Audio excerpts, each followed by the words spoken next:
नमस्कार, मी जोगदंड संजय. आपण पाहत आहात न्यूज लोकमन.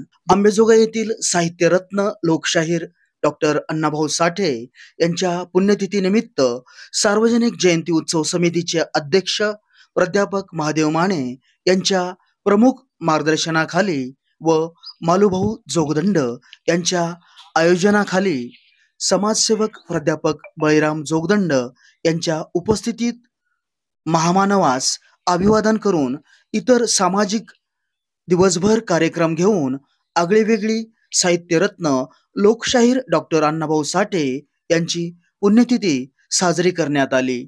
यावेळी सामाजिक कार्यकर्ते बालाजी शेरेकर, नाट्यकलावंत सुप्रसिद्ध शाहीर तुकाराम सुवर्णकार, नाट्य क्षेत्रातील ऑलराऊंडर प्रवीण जोगदंड हे आवर्जून उपस्थित होते.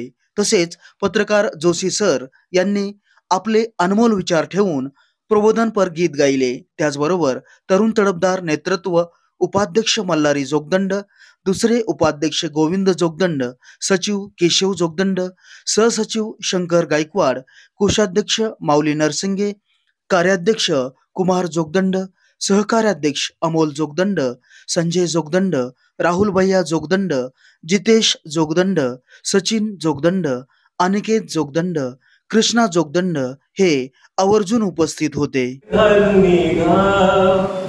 सांगून गेले मजनी भरा जगबदल घालून घा, सांगून गेले मजनी भरा.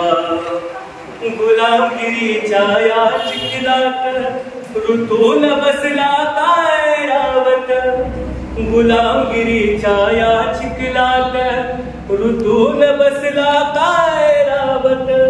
अंग झारुनी निघ बाहेरी, अंग झारुनी निघ बाहेरी, गेबिनी वर्धा सांगून गेले मजबे बरा जग बदल घालून घा, सांगून गेले मजबे बरा.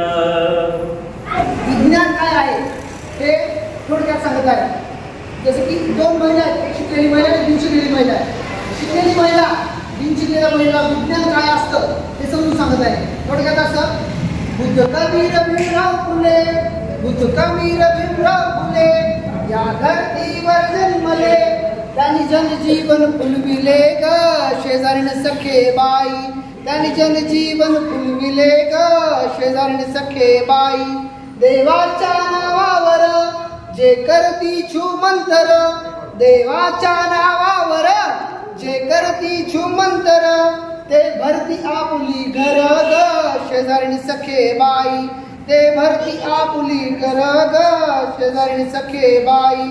देव अंगात आल्यावर देव अंगातला बडबड, मन हालून हात उड, मागतो बकरे कोंबड ग शेजारीने सखे बाई. देव अंगात आल्यावर दारू गांजा हवा भरपूर, देव अंगात आल्यावर दारू गांजा हवा भरपूर, गंडे धोरे खर्च नंतर ग शेजारीने सखे बाई, गंडे धोरे खर्च नंतर ग शेजारीने सखे बाई. देव अंगात वागतो जर शब्दाला जागतो, देव अंगात वागतो जर शब्दाला जागतो, का भगत भीक मागतो ग शेजारीने सखे बाई, का भगत भीक मागतो ग शेजारीने सखे बाई. उपवासा नवसामुळ ही बुद्धी मातीला मिळ, उपवासा नवसामुळ ही बुद्धी मातीला मिळ, हे कस तुला ना कळ ग शेजारीने सखे बाई, हे कस तुला ना कळ ग शेजारीने सखे बाई. शेवटी सांगते आता सोड साऱ्या भाकड कथा, शेवटी सांगते आता सोड साऱ्या भाकड कथा, बरडल्या जीवा किती व्यथा ग शेजारीने सखे बाई, बरडल्या जीवा किती व्यथा ग शेजारीने सखे बाई. त्या भीमरायानं दिला एक जीवन मार्ग भला, त्या भीमरायानं दिला एक जीवन मार्ग भला, पंचशीलच तारच तुला ग शेजारीने सखे बाई, पंचशीलच तारच तुला ग शेजारीने सखे बाई. धन्यवाद. मुलींची शाळा काढण्याचं ठरवलं, त्यावेळेस त्यांना संरक्षण देण्याचं काम लहुजी वस्तादांच्या तालमीमधल्या सर्व जे पैलवान किंवा तालीमपटू होते त्यांनी केलेलं आहे. व जगद्गुरू संत साहित्य तुकाराम महाराजांचा आणि महात्मा ज्योतिबा फुलेंच्या माध्यमातून सावित्रीमाईंकडे आलेला काव्यवासा जो आहे तो सुद्धा आपण समजून घेतला पाहिजे. महात्मा ज्योतिबा फुलेंच्या शिकवणीतून सावित्रीमाई शिकल्या आणि सावित्रीमाई म्हणतात की धोंडे मुले देती नवसाही पावती, मग लग्न का करीती नारी नर. हा जो वसा आहे, हा जो विचारांचा वारसा आहे, हा विचारांचा वारसा जगद्गुरू तुकाराम महाराजांपासून आलेला आहे. पुण्यतिथी या अर्थानं अण्णाभाऊ साठे यांनी केलेलं परिवर्तनवादी कामाची आठवण आहे. वर्षभरामध्ये सामाजिक चळवळीमध्ये काम करत असताना आपल्याला काही विसर पण आपण काही मार्गावरून दूर झालो, काही किनाऱ्यावरती सापडत पडतो. आपल्याला करण्याचा हक्क. जेव्हा साहित्यरत्न अण्णाभाऊ साठे यांची जयंती आपण साजरी करतो तेव्हा एक जबाबदारीने आपण ती जयंती साजरी करतो.